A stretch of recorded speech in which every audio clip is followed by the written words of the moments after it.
Episode 29 of 1001 Stories of Relationship. Still Us.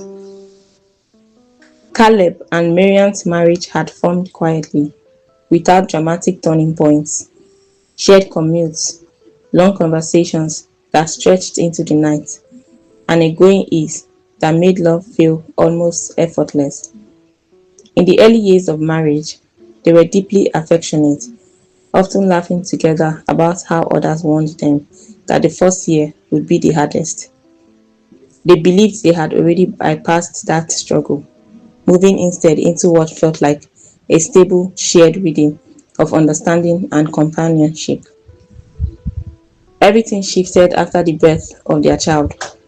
Marian entered postpartum life overwhelmed by physical recovery, sleeplessness, and the disorienting loss of her previous sense of self. Caleb remained emotionally attached and loving, but began to feel increasingly shut out as their connection narrowed to exhaustion and survival. Their intimacy fragmented into short exchanges and misread intentions.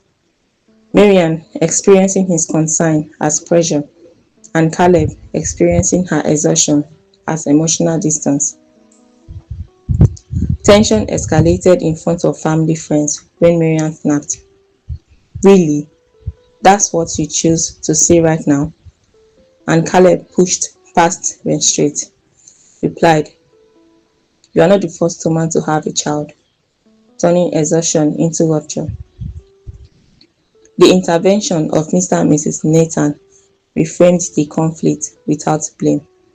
They identified Marian's condition as profound physical and psychological strain from childbirth, and Caleb's response as emotional disorientation and fear of losing connection. They explained that both were still acting from love, but stress had distorted how that love was being expressed and received. This reframing softened the room, replacing defensiveness with reluctant recognition.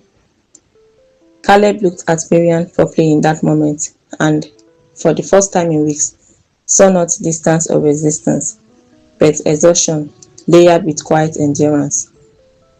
Marian, in turn, began to see that his frustration had not only been criticism, but fear.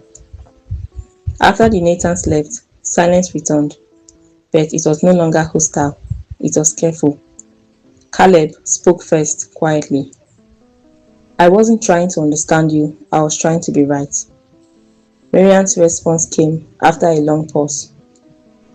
"I've been surviving so much that I forgot we were still partners." It was not a dramatic reconciliation, it was fragile, unfinished, and honest. They reached for each other across the space between them, not as people fully healed, but as people choosing to remain connected despite strain. Their fingers met, uncertain but intentional. In that small contact, something steadier returned, not resolution, but recognition. And they understood, finally, that love had not been displaced by the child. It had been tested, and what survives the testing is not softer love, but something far more enduring, something unbreakable. Enjoy the full episode of Still Us at 1001 Stories of Relationship.wordpress.com.